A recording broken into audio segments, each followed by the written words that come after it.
Albion College and Masters in Music and Orchestral Conducting from Ithaca College in New York.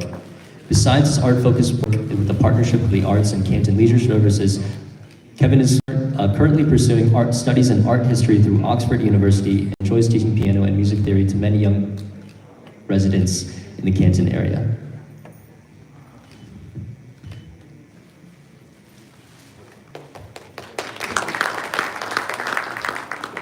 Ryan, is there anything?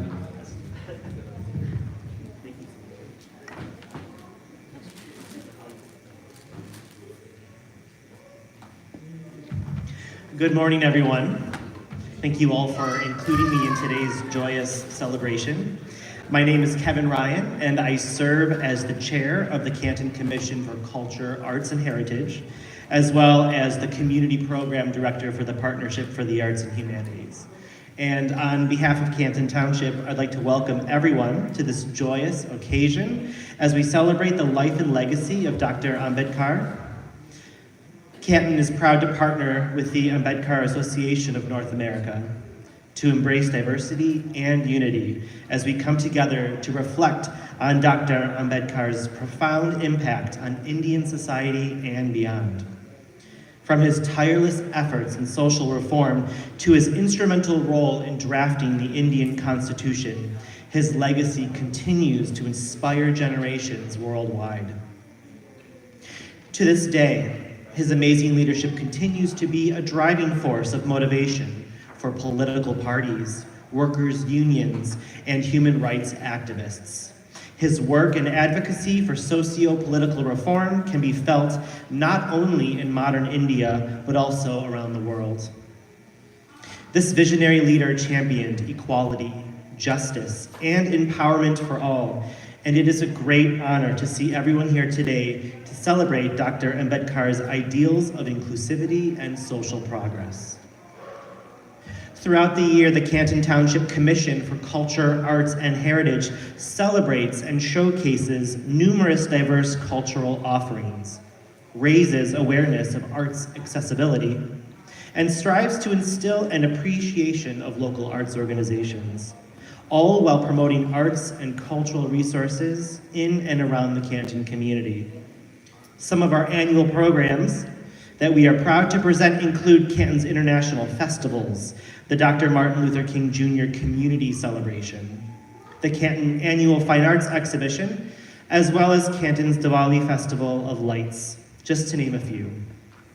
To learn more about any of our events here in Canton Township, we encourage you to visit our website, cantonfund.org, and visit the special page for the Commission for Culture, Arts, and Heritage. It is important in many ways for all of us on occasions like today to come together and honor the diversity of our backgrounds, the diversity of our beliefs, and to welcome visitors from neighboring communities and around the state into our great community. Canton Township is so proud to have been selected as the host site for today's celebration and one of the presenting partners for this incredible day celebrating the life of an amazing man. Once again, I would like to thank all of you for joining us today. On behalf of Canton Township, I would like to extend our warmest wishes and immense gratitude to all who are participating in Dr. Ambedkar's anniversary celebration, which honors a man who remains a beacon of inspiration to all of us to continue efforts in creating a more inclusive and equitable society for future generations to come. Thank you once again.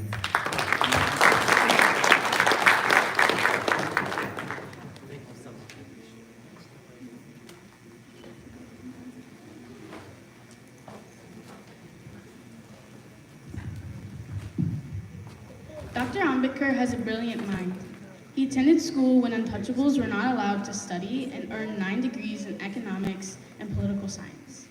Today, he is considered a symbol of education while his work is being studied and appreciated by like-minded people.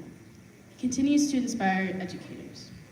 Since Babasaheb Ambedkar is known as a symbol of knowledge, what better way to pay tribute and celebrate his legacy than to have an intellectual discussion? Today, we have distinguished faculty members who have studied Dr. Ambedkar's work and are guiding their students. I would like to bring up to the stage Dana Sakpalji to introduce and moderate the panel discussion that we will have soon.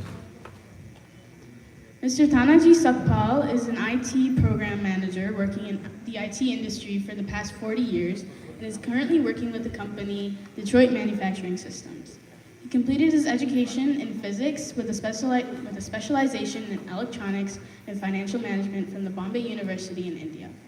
He's been a resident of Michigan for the last 20 years, living with his wife and 3 children. And he has contributed to several social organizations and performed charity work to uplift the poor community. He has also been an active member of ANA for the last 18 years. Now please join me in welcoming Mr. Sakpal, sir.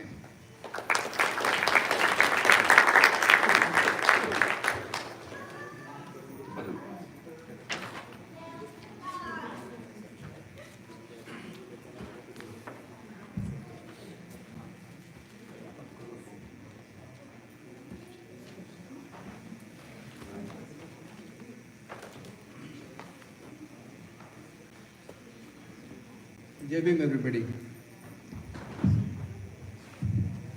So thank you for the honorable guest over here today and sharing their thoughts on Dr. Baba Saheb Ambedkar.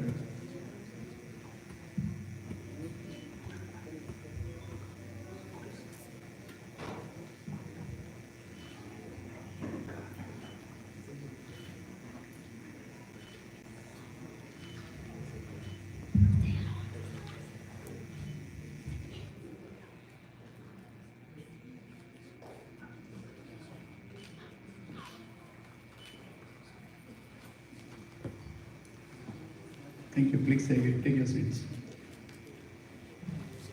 So we have seen from the different part of the community, the people talking about Dr. Baba Saheb Ambedkar, the speeches, the influence Dr. Baba Saheb had by his writing and speeches.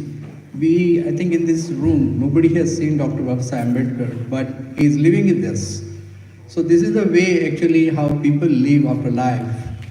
So through their thoughts, through their speeches, through their books, their writings, the novels, the writings they have, all through them. So after hearing from the various leaders and all these things, so here actually we are forming a panel discussion. In this panel discussion, the eminent professors from the various universities have joined us, and I'd like to invite the honorable professors over here. So first I'll invite John Coyne. Dr. John Coyne is professor in the Michigan State of University for the religious studies.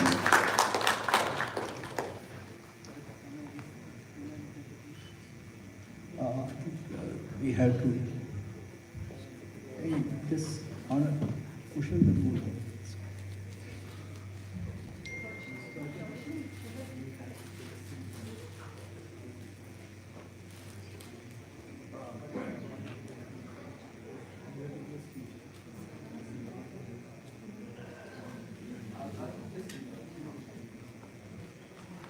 So Dr. Coyne, Professor Coyne is from the Michigan State University. He has for the religious studies, and he has studied Hinduism, Buddhism. Not only he has studied, but actually he has visited various parts of India, and he has shared his thoughts, his studies and he has written various books, Equality and Bhakti and Transnational Buddhism. Today's topic is Transnational Buddhism and Ambedkarite Migration.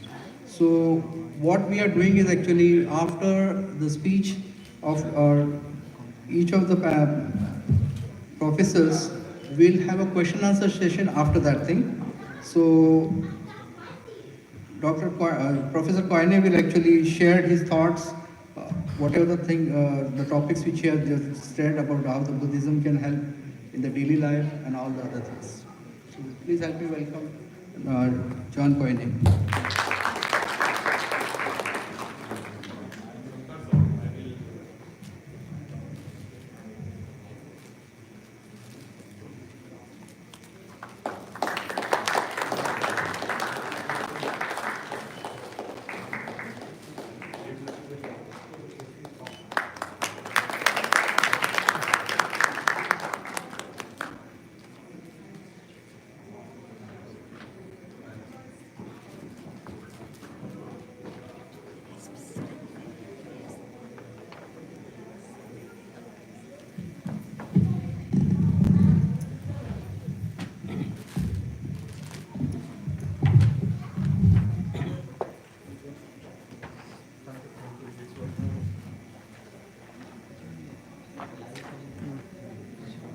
YouTube. Link channel. Jai Bhim. So my computer here is getting set up. And I'd like to say it's an honor to have been invited to join you here today. I would like to congratulate the organizers for putting on such a fantastic event, and for everyone who's involved in the city of Canton for coming out. This is really a wonderful facility. So it's a real pleasure and an honor to be able to be with you to share this special event and also to share some of the research that I'm working on. I appreciate the introduction. As was mentioned, my name is John Coyne. I teach at Michigan State University. I'm an associate professor. I have a rather strange name. It's a German name that got half anglicized when my ancestors came to the US. But when I went to Nagpur a couple of years ago, I discovered that actually there's a very easy way for Indians to remember my last name, or at least people who have some background with the language. And I was flying into the airport and somebody picked me up, the taxi driver, and so we were going to the place where I was going to stay overnight. And he said, "Tumtanao, kaya."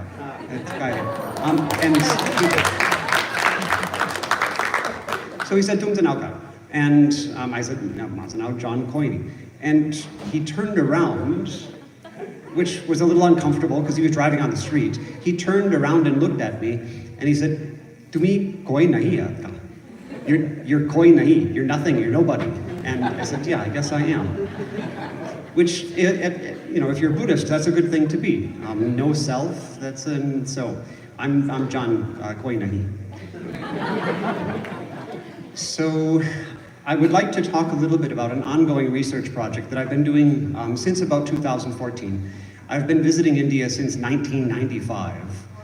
When I was a college student, I studied abroad, lived in the city of Pune for 6 months, and that's where I started learning Marathi. And the person who actually set up the study abroad program was, one of the people was Eleanor Elliott, who you might know. She was deeply involved with the study of Dr. Ambedkar and his movement, and so she was one of my indirect teachers. I had a lot of contact with her, and already from my college period onwards, I was very aware of Dr. Ambedkar, his movement, and the movement for assertion for rights again, and of Dalit people and against untouchability and things like that. In 2014, I started going more often to Nagpur, and that now has become sort of my next base. So I've lived in India for a total of around 4 years altogether. Through the course of maybe 12 to 15 trips, I've kind of lost track of how many there are. But I'll be going back again in September to continue this research.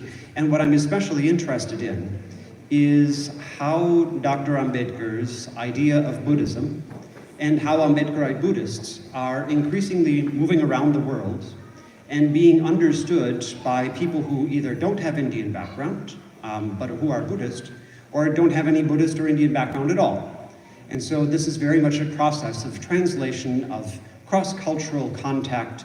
And as I've been interviewing Ambedkarites around the world for the last decade, in Japan, Taiwan, India, Dubai, Scotland, England, Western Europe, and North America, as I've been doing these interviews, obviously people's views have been changing, as they have to, inevitably.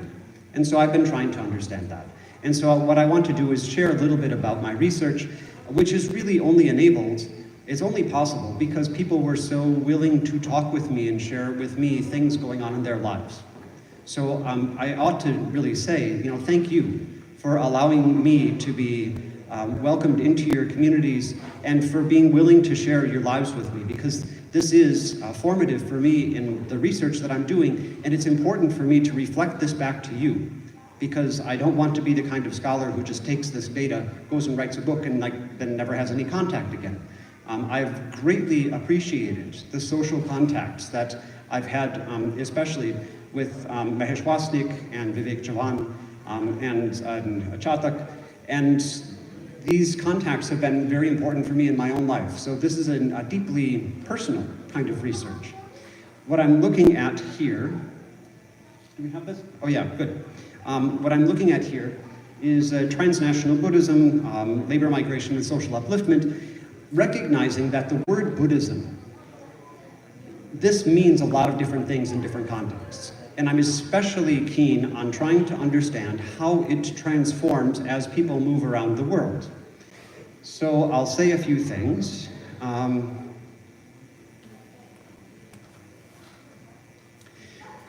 Two major places where I'm viewing this transnational connections, where the idea of Buddhism gets to be negotiated, is one is in within India, especially in Nagpur and the area around it.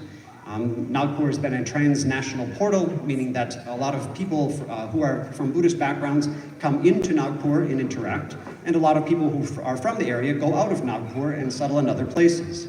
And so there's this transnational contact that comes up.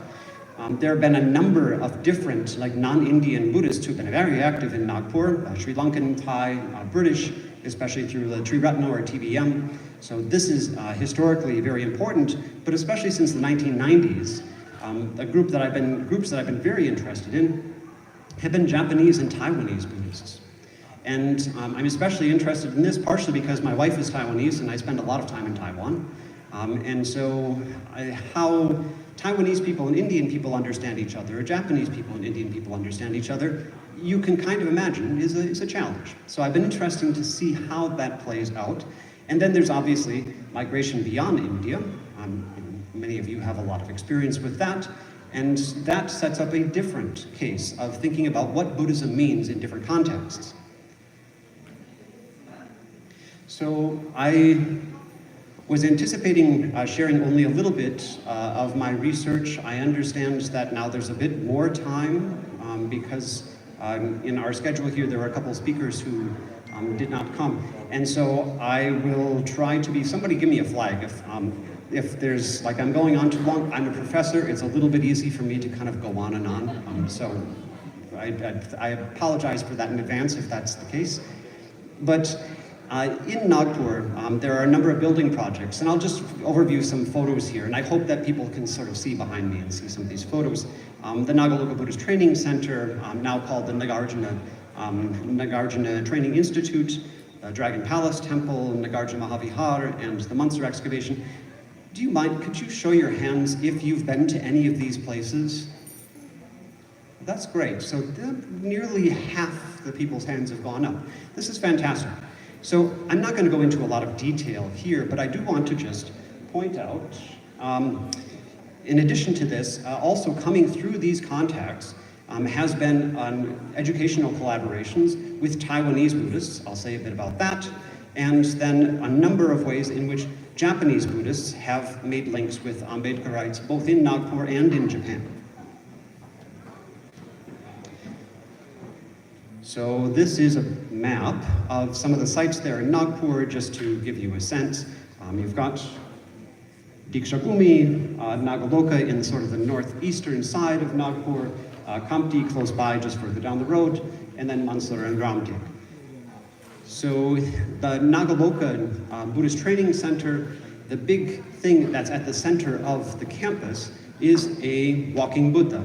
And this walking Buddha was donated by donors from Taiwan. The sculptor Chan Wen-Kwai is from Taiwan. Thank you, that helps a lot. So the sculptor is also from Taiwan. This project was close to $500,000 US, donated from Taiwan, shipped to Nagpur, and then assembled on the campus of Nagaloka. And one thing that struck me, maybe your perceptions have been different, but one thing that struck me is that even now the city of Nagpur has made this actually a tourist site.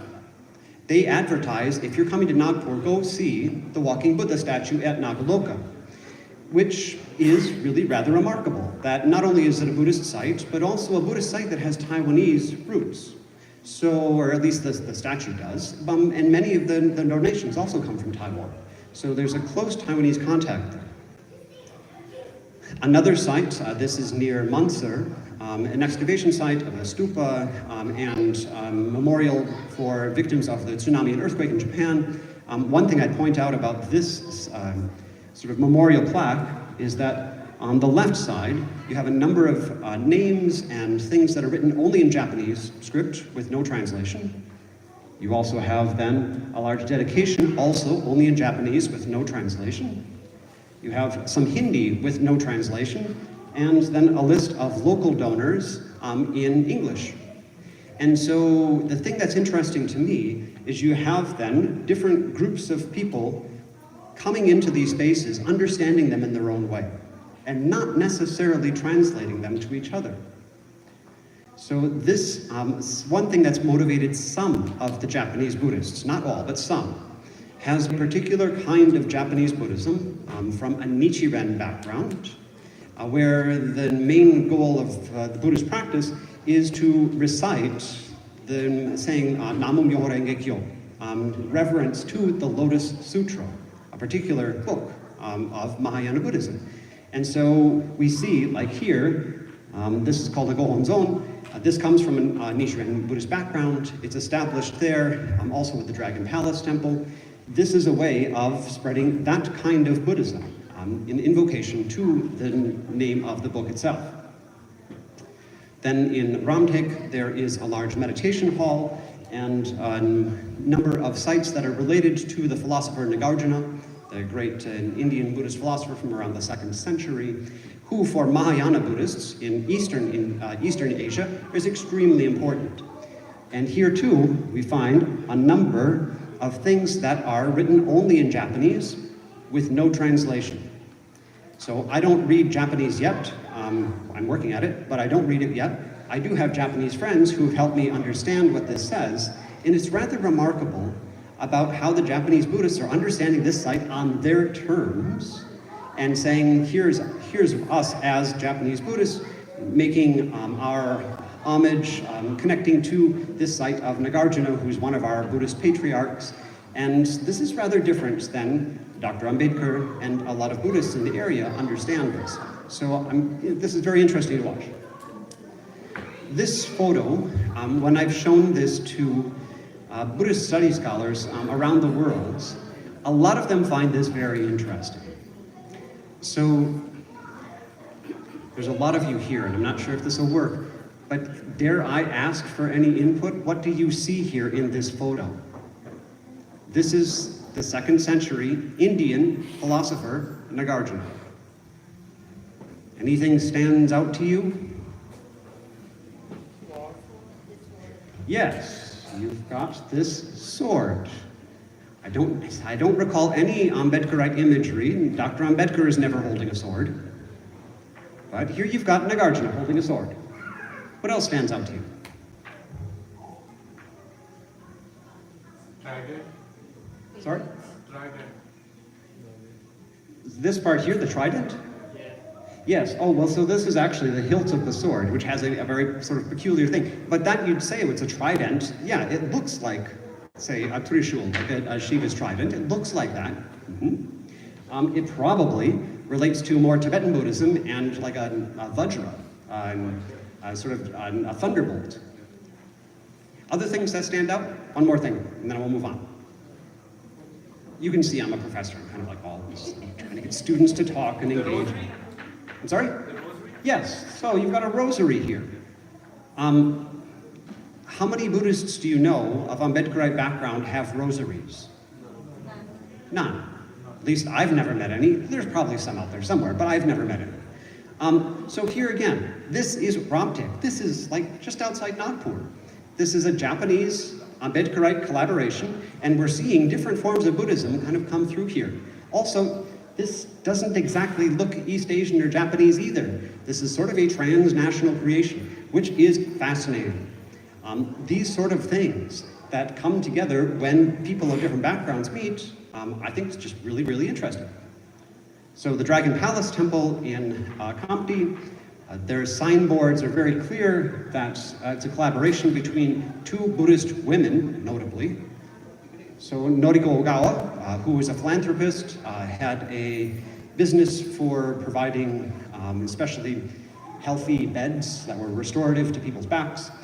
She and Sudleka Kumpare, a local politician, got together to put this building together. There in the main temple and the main shrine is a very large wooden statue of a Buddha, and looks very Nichiren style, which is, that's where the group comes from. And so this Dragon Palace Temple is part of a group in Japan. It's actually one of their international temples. The Nichiren Shu Order has a number of international temples. Usually they send Japanese priests to be at these temples to lead them, but in this case they actually just have Sulika Kumbare be there. So there too is an interesting transnational Buddhist connection. This is a Zen temple, a Chan temple in central Taiwan. So there have been a number of Taiwanese donors who have brought students from Nagaloka to study in Taiwan. And so initially they brought them to this center, thinking that these Ambedkarite students would come and they were, the students were maybe interested in becoming Buddhist monks and nuns. Can I ask, how many of you know people of Ambedkarite background who have become monks and nuns? So, 3, 4 of you, 5 of you. In a group of, I'm gonna guess, maybe 200? So, people do, but it's not a very common route. Is it safe to say that? It's not a very common route for Ambedkarites to go. But for Taiwanese, that's a very common thing to think. If you're going to study Buddhism, you're going to become a monk and nun. So the students who came here had a little bit of a hard time. They didn't like Taiwanese food, which I understand where they're coming from, but Taiwanese food is great. So they didn't like Taiwanese food so much. They were a little unhappy with getting up at 4 in the morning and going to meditate. They thought they were going to be students. So there was a sort of a mismatch. So eventually, these scholarships then got transferred to a school in northwestern Taiwan, which is a Buddhist university. So this woman down here is a Buddhist nun who's a very social activist-oriented person. And so since about 2018, there have been about 10 Ambedkarite students who have come and studied at this school. So a couple of years ago, I was there meeting with, these are 3 out of about 10 who I'd also met with. This was just a photo. This was still coming out of COVID time, so we were obviously wearing masks and things. And so it's been an interesting experience for them, learning in Mandarin Chinese. Their classes are in Mandarin. And then studying to be social workers, learning about Buddhism and other things. So there's a number of challenges to these collaborations. There are huge differences, linguistic, cultural, socioeconomic, and then sectarian, of people who are trying to make connections, who are sympathetic and want to make connections, but there's a lot going that are making that a challenge. There's also a lot of translating of unfamiliar worldviews. I found, rather interestingly, that both in around Nagpur and in Japan and Taiwan, a lot of people don't really have much background knowledge at all about who they're dealing with. And so they talk about Buddhism. Buddhism brings them together, but they don't really have a strong grasp of where the other people are coming from. And it's been interesting to watch how that plays out. There's also then the challenge of making new connections, either through the idea, the notion of Buddhism and a shared Buddhist identity, or through something like the struggle, like here in North America, of caste and then anti-racism, and sort of translating things and making those come into contact.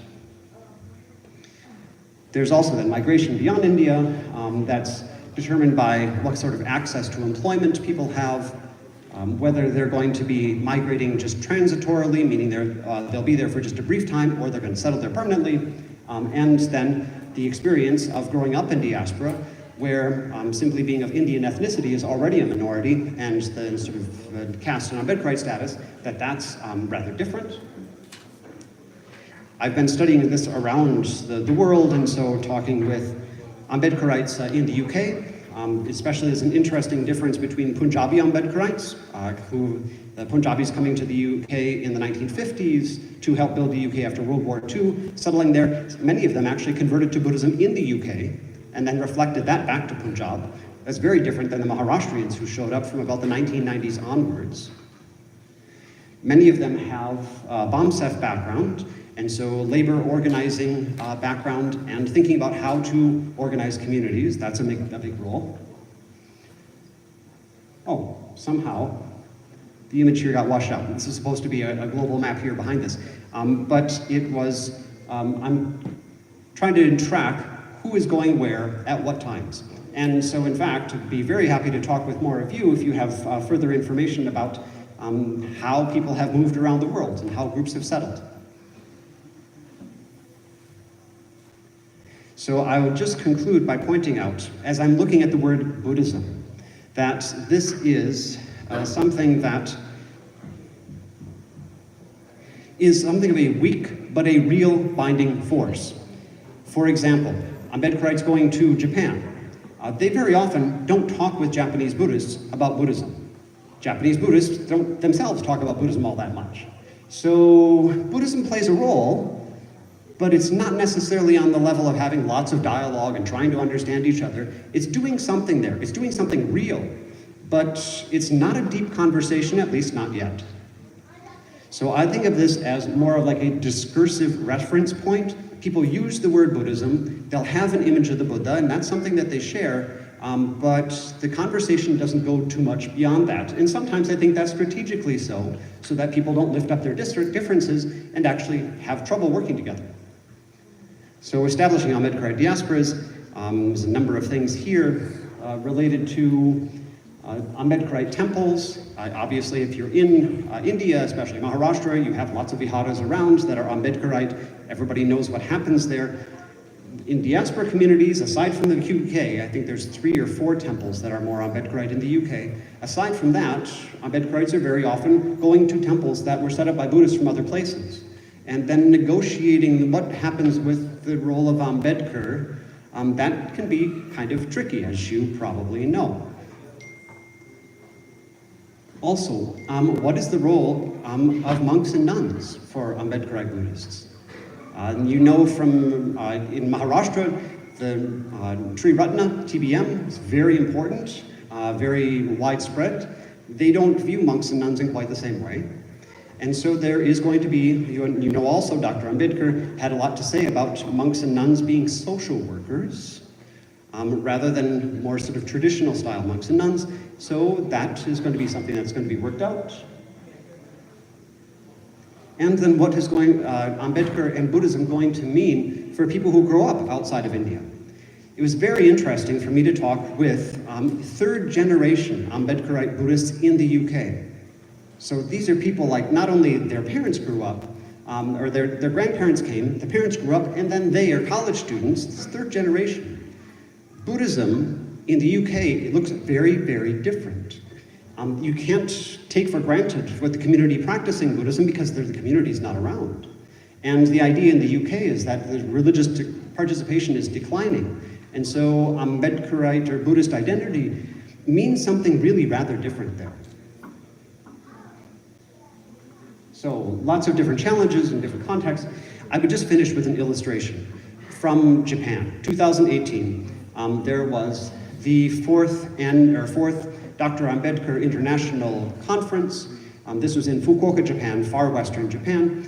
Right now, the 5th conference is happening, actually. I recorded a video because I'm going to be here and I can't be kind of talking to them. So I recorded a video that's being played right now in Malaysia right now with this group. So here, they thought within Japan to bring together not only Ambedkarites, but also Burakumin, so the so-called Japanese untouchables. So, you know, there's a history here, maybe some of you know it, there's a history in Japan of a group being stigmatized, being forced to live in separate towns, who did things with slaughtering animals or cleaning waste and things like that. And this has a history in Japan. So they thought to bring together these 2 groups for this convention. And I was speaking with one of the Ambedkarites who was involved in this, and he had come up with this image that he wanted to portray as holding together the Ambedkarites and the Burakumin. And so here you have Dr. Ambedkar, here you have Jiichiro Matsumoto, a Buraku leader. And he had this idea, make a poster with the Buddha at the center, holding out his hands over Dr. Ambedkar and over Mr. Matsumoto. And he thought that was great. It seems it symbolizes a nice thing. The Buddha holds them together. The Buraku people objected. They said they didn't want this. They were very much Buddhist, but they said in Japan, if they put the image of the Buddha up there, What it's going to symbolize is that somehow they're very pious Buddhists and they're very religious, and that's not the way that this convention was going to go, and they didn't want to signal that somehow they were pious Buddhists. What the symbol of the Buddha means for Ambedkarites and for the Barakumin are very, very different in these different contexts. And so that's led me to come up with a different theory of how this word Buddhism is working. It's not related to sect of different kinds of Buddhists. It's related more to what does Buddhism signify? What does it mean in different places? In the US, very often Buddhism means well-being and breathing exercises and some meditation. It doesn't usually mean social justice. In Nagpur and in India, obviously it does mean social justice. In Japan, it means something different. In Thailand, it means something different. And as Ambedkarites move around the world, they are constantly then negotiating these different ways of talking about Buddhism and coming to gradually also change their own ideas as they communicate with other people and inform other people about who Dr. Ambedkar is and what his contribution is. So I'll end with that. Thanks for listening to me ramble for a while. And thank you again for your welcome here and for all of your participation when I've been asking questions. If anybody would like to talk further in the future, be very happy to. So, thank you.